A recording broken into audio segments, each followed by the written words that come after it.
बिस्मिल्लाहिर्रहमानिर्रहीम अस्सलाम वालेकुम। टेक्सचर्स जो हैं ये सीमलेस पैटर्न्स होते हैं जिनको हम यूज़ करते हैं सरफेस के ऊपर अप्लाई करने के लिए। मिसाल के तौर पर अब ये वुडन एक इमेज आपको नज़र आ रही है, लेकिन असल में ये सीमलेस है। अगर मैं इसमें ये देखें, ये एक सेपरेट इमेज है, ये सेपरेट इमेज है और ये सेपरेट है, लेकिन अगर हम इसको कनेक्ट करें आपस में तो इसमें आपको इनके सीम्स नज़र नहीं आएंगे। सीम्स कहते हैं बाउंड्री को, और सीमलेस के बाउंड्री उसकी नज़र नहीं आती। टेक्सचर्स जो है वो दो तरह के हैं। एक होता है physically based rendering texture, PBR texture, जिसे हम इमेज टेक्सचर भी कहते हैं। ये बेसिकली इमेजेस होती हैं 1K 2K 4K, इनकी रेजोल्यूशन पे डिपेंड करता है। इन इमेजेस को हम फोटोशॉप या किसी भी फोटो एडिटिंग सॉफ्टवेयर में बना सकते हैं, और ये इमेजेस यूज होती हैं इन प्रॉपर्टीज को मॉडिफाई करने के लिए। प्रोसीजरल टेक्सचर्स जो है ये बेसिकली मैथमेटिकल नोड्स होती हैं जो डिफरेंट एल्गोरिथम को यूज करके मैथमेटिकली टेक्सचर प्रोड्यूस करते हैं। इसमें इमेजेस यूज नहीं होती, और इनके लिए हमारे पास मिसाल के तौर पर जिस तरह ये आप देख रहे हैं, एक बॉल है,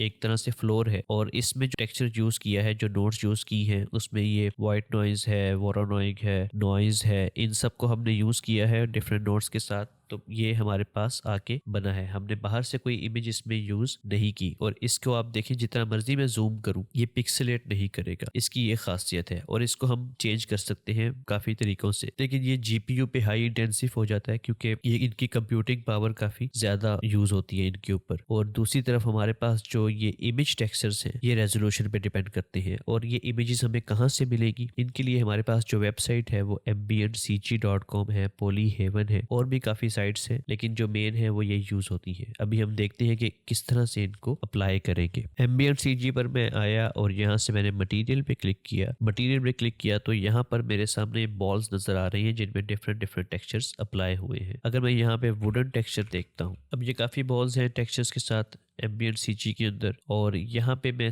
मिसाल के तौर पर इसको मैंने क्लिक किया और यहाँ से मैं इसमें, अब मेरे पास ये दो हैं, पीएनजी और जेपेग। पीएनजी बेहतर रहता है, इसमें एक तरह से अल्फा चैनल इंक्लूड हो जाता है और ट्रांसपेरेंसी का इफेक्ट आ जाता है, और इसमें अब मेरे पास रेजोल्यूशन है 1K 2K 4K। अब यहाँ पे हमने बैलेंस मेंटेन करना होता है। 1K का मतलब ये है कि 1000 पिक्सल्स हैं, और जाहिर है ये HD भी नहीं होता, HD 1920x1080 इस तरह से है। तो उसमें हमने यहाँ पे बैलेंस मेंटेन करना होता है कि स्क्रीन के हिसाब से, क्योंकि अगर इमेज हम बहुत हाई ले लें, मिसाल पर ये 8K है, तो ये फाइल का साइज कोई 1 GB के करीब हो जाएगा, जो कि सही नहीं है। तो हम यहाँ पे 2K सही है, 2K ले लें आप, ये एक मीडियम है, और इसको यहाँ से क्लिक किया तो ये डाउनलोड हो गया मेरे पास। अब उसके बाद आप इसको एक्सट्रैक्ट कर लें न्यू फोल्डर के ऊपर। इनको अप्लाई करने के लिए हमारे पास जिस मिसाल के तौर पर अब ये है color.png, displacement.png, reference.png, तो यहाँ पे मैंने ये कलर को पकड़ा और यहाँ से ड्रैग करके अपने इस शेडर एडिटर के ऊपर ड्रॉप कर दिया, तो ये मेरे पास एक इमेज आ गई। इसको, इस कलर को मैंने सिंपल बेस कलर पे कनेक्ट किया तो ये यहाँ पे कनेक्ट हो गया है इमेज। और ये दो तरीके हैं इसको कनेक्ट करने के लिए। अगर मैं इसको यहाँ से कट करता हूँ, यहाँ से डिलीट कर देता हूँ, शिफ्ट A मैंने प्रेस किया और यहाँ पे मैं आता हूँ टेक्सचर के ऊपर, और ये हम इमेज टेक्सचर पे क्लिक करते हैं। तो अब वो हमसे पूछता है कि आप कौन सी इमेज आपको चाहिए, तो हम अपनी यहाँ पे बना भी सकते हैं न्यू करके, और ओपन करके हम डाउनलोड्स पे जाके जो उसका नाम था उसको सर्च करके हम यहाँ से उसको ओपन भी कर सकते हैं। जैसे हम क्लिक करेंगे वो यहाँ पे लोड हो जाएगा, और इसको हम यहाँ पे कनेक्ट कर देंगे। तो यहाँ से आप इमेज टेक्सचर नोड को पिक करके उधर से हम फाइल पिक कर सकते हैं। दूसरा ये है कि डायरेक्ट आप इमेज को ड्रॉप करें शेडर एडिटर में, तो वो एज अ इमेज टेक्सचर ही ड्रॉप होगा। फिर आप उसको कनेक्ट कर दें तो ये उसके साथ कनेक्ट हो गया है। ये कलर हमने कलर के साथ कनेक्ट कर दिया, कलर पीएनजी को। अब हमारे पास और भी इमेजेस हैं, जिस तरह मिसाल के तौर पे ये रेफरेंस पीएनजी है। रेफरेंस पीएनजी को अगर मैं यहाँ पर लेकर आता हूँ तो ये एक सेपरेट इमेज मेरे पास आई है, और ये रेफरेंस स्लाइडर को मैनिपुलेट करेगी। लेकिन जब मैं यहाँ पे इसको करता हूँ तो इसके बाद मुझे यहाँ पे जो कलर स्पेस है उसे चेंज करना है, और उसको हम करेंगे नॉन कलर के ऊपर। इसका ये मतलब होता है कि जो ये इमेज है रेफरेंस पीएनजी, मुझे इसके कलर से कोई गर्ज नहीं है, बस इस कलर के अलावा जो डाटा है इसमें पिक्सेल्स के अंदर इनकरिप्टेड, उसको यूज करना है। तो डिस्प्लेसमेंट हो, नॉर्मल मैप हो, उस पे कलर स्पेस को हम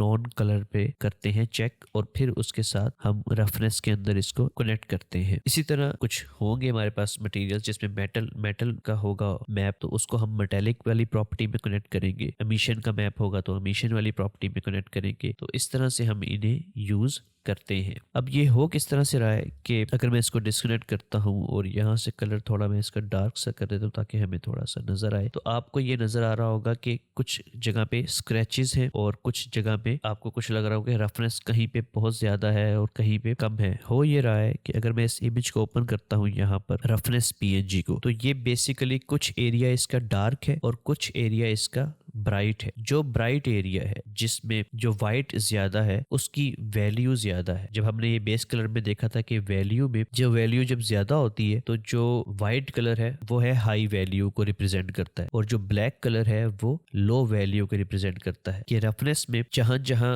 ब्राइट कलर है, जहां जहां व्हाइट है, वहां रफनेस ज्यादा होगी, रफ ज्यादा होगा, और जहां जहां ब्लैक कलर है वहां रफनेस कम होगी तो शाइनी ज्यादा होगा। तो इस तरह से अब इस एक ऑब्जेक्ट के अंदर वेरिएशन आ गई है। अगर मैं सेपरेटली एक एक फेस की रफनेस को चेंज करूंगा, कम करूंगा, तो काफी देर हो जाएगी। तो हम एक इमेज ले लेते हैं जिसमें हम इमेज, क्योंकि क्रिएट करना आसान होता है, ब्लैक एंड व्हाइट और वो सारा पिक्सल्स के ऊपर, और उस इमेज को फिर हम अप्लाई करते हैं, टेक्सचरिंग करते हैं, उसकी मैपिंग करते हैं। और अप्लाई करने के लिए यूवी अनरैप भी करना पड़ता है। अभी तो ये सफियर है तो आराम से अप्लाई हो गया है। कभी कभी कॉम्प्लेक्स ऑब्जेक्ट्स भी होते हैं, हम यूवी अनरैपिंग में डिस्कस करेंगे कि उनको किस तरह डील करना है। तो बेसिक्स ये है कि जो इमेज टेक्सचर्स हैं वो डिफरेंट इमेजेस होती हैं जो यूज होती हैं इन प्रॉपर्टीज को मैनिपुलेट करने के लिए, और उसमें हमारे पास पता होता है कि कलर पीएनजी कलर में जाएगा, रफनेस पीएनजी रफनेस में, मेटलनेस होगा तो वो मेटल में, इसी तरह जो जो मैप्स होंगे उसके हिसाब से इन प्रॉपर्टी में हम कनेक्ट करेंगे। अब इसमें एक और चीज भी है कि अगर मैं इस रफनेस के ऊपर आता हूँ और यहाँ पे मैं